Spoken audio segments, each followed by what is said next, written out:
אתה הוא אדוני אלוהינו, שהקטירו אבותינו לפניך, את קטורת הסמים, בזמן שבית המקדש קיים, כאשר ציווית אותם על יד משה נביאך, ככתוב בתורתך. ויאמר אדוני אל משה, קח לך סמים, נטף ושחלת וחלבנה, סמים ולבונה זכה, בד בבד יהיה, ועשית אותה קטורת רוקח, מעשה רוקח, ממולח טהור קודש, ושחקת ממנה הדק, ונתת ממנה לפני העדות, באוהל מועד, אשר יבעד לך שמה, קודש קדשים תהיה לכם. ונאמר, והקטיר עליו אהרון קטורת סמים, בבוקר בהטיבו את הנרות יקטירנה, ובהעלות אהרון את הנרות בין הערביים יקטירנה, קטורת תמיד, לפני אדוני לדורותיכם. תנו רבנן, פיתום הקטורת כיצד?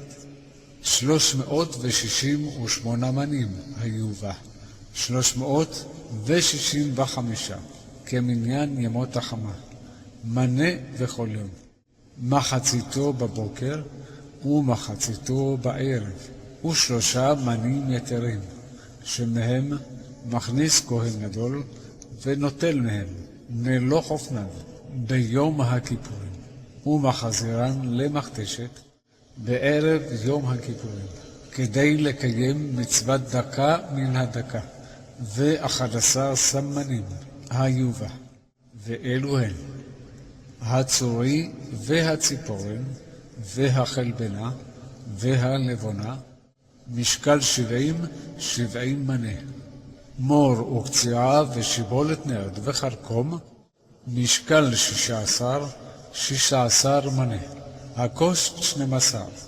קילופה 3, קינמון 9, בורית קשינה 9 קבין, יין קפריסין סין תלת וקבין תלתה. ואם לא מצא יין קפריסין, מביא חמר חיבר עתיק, מלח סדומית, רובע, מעלה עשן כלשהו. רבי נתן הבבלי אומר, אף כיפת הירדן כלשהו.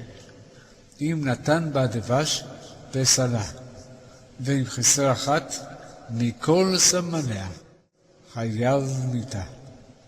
רבן שמעון בן גמליאל אומר, הצורי אינו אלא שרף, הנוטף מעצי הכתף. בורית קשינה למה היווה, כדי לשפות בה את הציפורן, כדי שתהיה נאה. יין קפריסין למה הובא, כדי לשרות בו את הציפורן, כדי שתהיה עזה. והלא מרגליים יפין לה, אלא שאין מכניסים מרגליים במקדש, מפני הכבוד. תניא רבי נתן אומר, כשהוא שוחק, אומר הדק היטב הדק, מפני שהכל יפה לבשמים. פיתמה לחצאין כשרה, לשליש ולרביע לא שמן. אמר רבי יהודה, זה הכלל, אם כמידתה כשרה לחצאין, ואם חיסר אחת מכל סמניה, חייב מיתה. תני ור כפרה, אחת ל60 או ל70 שנה, הייתה באה של שיריים לחצאין. ועוד תני ור כפרה, אילו היה נותן בה קורטוב של דבש, אין אדם יכול לעמוד מפני ירחה. ולמה אין מערבין בה דבש? מפני שהתורה אמרה, ככל שאור וכל דבש, לא תקטירו ממנו אישה לאדוני. אדוני צבאות עמנו, משגב לנו אלוהי יעקב, סלע.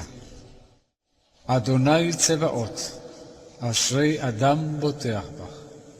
אדוני הושיע, המלך, יעננו, ויום קוראנו. וערבה לאדוני מנחת יהודה וירושלים, כי מי עולם וכשלים קדמוניות.